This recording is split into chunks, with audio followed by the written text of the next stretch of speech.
आप चलिए सदस्यता जो है ज्वाइन कर रहे हैं, चलिए आइए।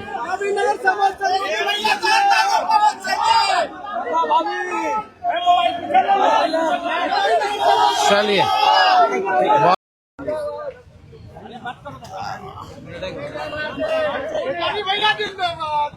आइए।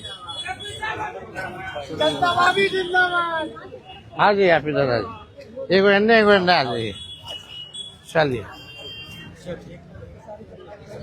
सभी हमारे मीडिया के साथी, आप सब लोगों को जो है आनंद फानंद में बुलाया गया और बड़ी खुशी की बात है कि आज हम लोगों के बीच जाने माने बिहार नहीं बल्कि देश में लोग इनको पहचानते हैं, जानते हैं।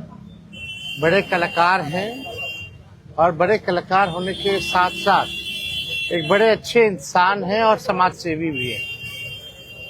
तो आज आप सब लोगों को हम बताते हैं, प्रदेश अध्यक्ष जी के नेतृत्व में, अब्दुल बारी सिद्दीकी साहब जी के नेतृत्व में, पाटलिपुत्रा सांसद मिशा जी भी यहाँ हैं, लालू जी राष्ट्रीय अध्यक्ष जी से इन्होंने आशीर्वाद लिया है और ये आज पार्टी जो है ज्वाइन कर रहे हैं और साथ में हम लोगों की भाभी भी यहाँ उपस्थित है, ये भी पार्टी की सदस्यता जो है ले रहे हैं।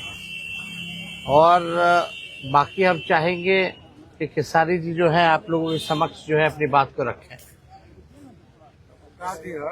सबसे पहले तो आप सबको दिल से धन्यवाद और ढेर सारी शुभकामना, और भैया को और हमारी दीदी को, अध्यक्ष साहब, हमारे अब्दुल बारी सिद्दीकी चाचा जी, तो सबका प्यार और हमारे सबसे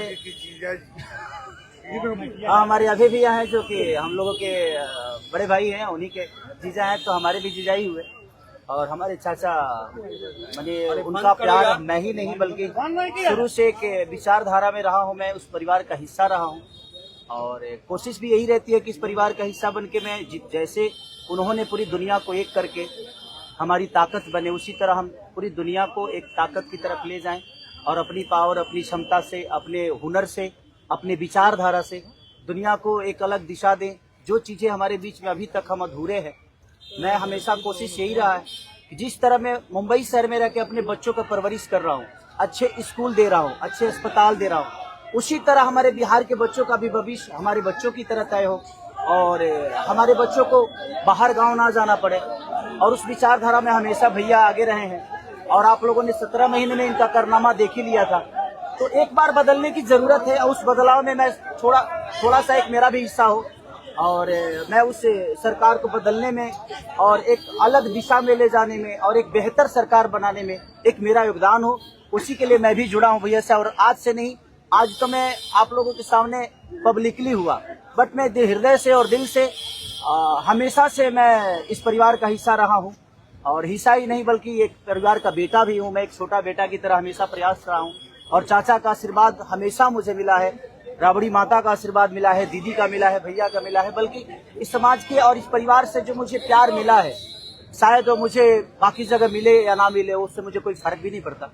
बट मैं हमेशा प्रयास करता हूँ कि एक बेहतर दिशा में जो चीजें चल रही है, आज आप सब लोग बदलाव चाहते हैं, मैं ही नहीं, मुझे लगता है कि पूरा बिहार बदलाव चाहता है और उस बदलाव में एक मेरा भी योगदान हो, इसीलिए इस बदलाव के साथ मैं भी जुड़ना है। देखिए एक मिनट, जैसा इन्होंने कहा कि कोई एमएलए मुख्यमंत्री और सरकार बनाने की बात नहीं है, बल्कि हम लोगों को बिहार बनाने का काम करना है और हम लोग नए सोच के हैं, नया बिहार बनाना है। पढ़ाई, दवाई, कमाई, सिंचाई, सुनवाई और कार्रवाई वाली सरकार हो। एक ऐसा बिहार बनाए जो पलायन मुक्त हो, बेरोजगारी जो है जड़ से समाप्त हो, महंगाई गरीबी खत्म हो, कारखाने लगे, निवेश आए, उद्योग आए, शिक्षा चिकित्सा व्यवस्था जो है बेहतर हो।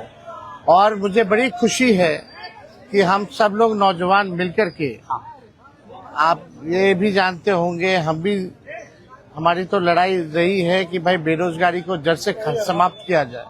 17 महीने 5 लाख नौकरी दिया गया, 3.5 लाख नौकरी प्रक्रियाधीन कराया गया 4.5 लाख नियोजित शिक्षकों को राजकीय कर्मी का दर्जा दिया गया।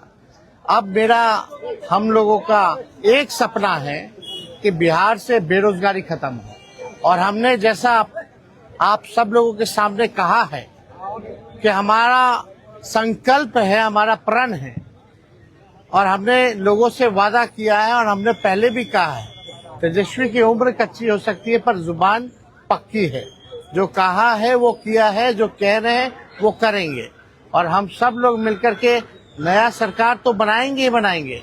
और 14 नवंबर के बाद से हम आपको बता दें कि 20 दिनों के अंदर एक कानून बनाया जाएगा, और वो कानून ये होगा जो हमने पहले भी कहा था, जिस परिवार में सरकारी नौकरी नहीं है बिहार में, उस परिवार को एक सरकारी नौकरी हम लोग दिलाने का काम करेंगे।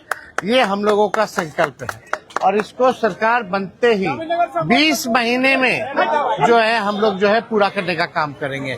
तो कोई सवाल है तो पूछ सकते हैं। जी, कल आपने कहा कि अभी तक चुनाव लड़ने की बात नहीं हुई है, हमारी पत्नी नहीं बोली है।